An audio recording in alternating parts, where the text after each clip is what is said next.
Hello friends, my name is Shruti Joshi. Today I am going to explain standard 10th subject maths chapter 4th દ્વિઘાત સમીકરણ એમાં exercise 4.1 मतलब કે 4.1 દાખલા number બીજો આમાં કીધું છે આપણને x² -2x is equal to -2 and 3 - x આપણને આપેલું છે. તો આ જે આપણને સમીકરણ આપ્યું છે દ્વિઘાત સમીકરણ છે કે નહીં એ ચકાસવાનું છે. ઓકે, તો પહેલાં આપણે લઈશું અહીંયા ગાડી આ સાઈડને કહેવાશે ડાબી બાજુ અને આ બરાબરની આ બાજુમાં હોય એને કહેવાશે જમણી બાજુ. તો પહેલાં આપણે ડાબી બાજુ લઈશું.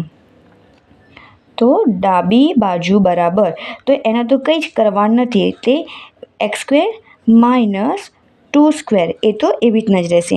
અને આપણે લઈએ હવે જમણી બાજુ. જમણી બાજુમાં આપણને આપ્યું છે કે -2 અને કૌંસમાં 3 - x આપણને આપે છે. તો હવે આ જે બે છે એને આખા કૌંસ સાથે ગુણવાના છે. તો પહેલાં આપણે -2 3 સાથે ગુણીએ તો 2 તરી 6 એન્ડ અહીંયા માઇનસ અને અહીંયા આગળ પ્લસ તો માઇનસ પ્લસ માઇનસ. ક્લિયર? નાવ હવે આ બેને આપણે એક સાથે ગુણવાના છે તો અને અહીંયા માઇનસ માઇનસ પ્લસ થઈ જશે એટલે બેને એક સાથે ગુણો એટલે કે 2x થઈ જશે. સમજમાં આવ્યું? હવે આપણે લઈ લઈશું ડાબી બાજુ તો x² - 2x is equal to -6 + 2x. Okay, હવે કરવાનું છે તો next step x² and 2x right as it is. And હવે આ જે આપણે જમણી સાઈડ આપ્યું છે એને આપણે લઈ જઈએ ડાબી બાજુમાં. તો જ્યારે ડાબી બાજુ લઈ જઈએ મતલબ કે એની આ બધી નિશાની બદલાઈ જાય. તો અહીંયા આગળ આપણને -6 છે તો પ્લસ થઈ જશે અને અહીં આગળ પ્લસ છે તો અહીંયા આગળ -2x જશે. ક્લિયર? હવે અહીંયા આગળ આપણને આપ્યું છે x² જેવું તો કોઈ અહીંયા આગળ પદ છે નહીં તો એ તો એનું જ લખવાનું. સમજમાં આવી ગયું?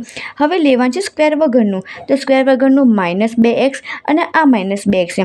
માઇનસ માઇનસ પ્લસ થાય એટલે કે 4x નિશાની તો માઇનસની રહેશે. ક્લિયર? અને હવે રહ્યું છેલ્લું આ પદ મતલબ કે 6.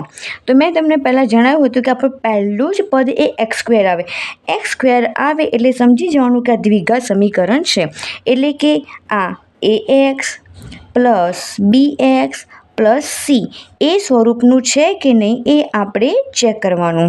તો અહીંયા ગાડી a બરાબર અહીંયા કંઈ નથી મતલબ કે 1 પછી bx xની કિંમત મૂકી દેવાની છે આપણે અહીંયા ગાડી -4 અને c બરાબર 6. ઓકે, મતલબ કે આ આપણું બની ગયું દ્વિઘાત સમીકરણ. તો હા, આપેલ સમીકરણ દ્વિઘાત સમીકરણ છે. ઓકે ફ્રેન્ડ્સ, જો તમને આ સમ્સમાં કંઈ સમજ ના પડી હોય તો તમે મને કોમેન્ટ સેક્શનમાં લખીને બતાવી શકો છો. If you like my video so please don't forget like, share and subscribe. Okay, and third questions હું નેક્સ્ટ વિડીયોમાં અપલોડ કરી રહી છું. Okay, bye bye.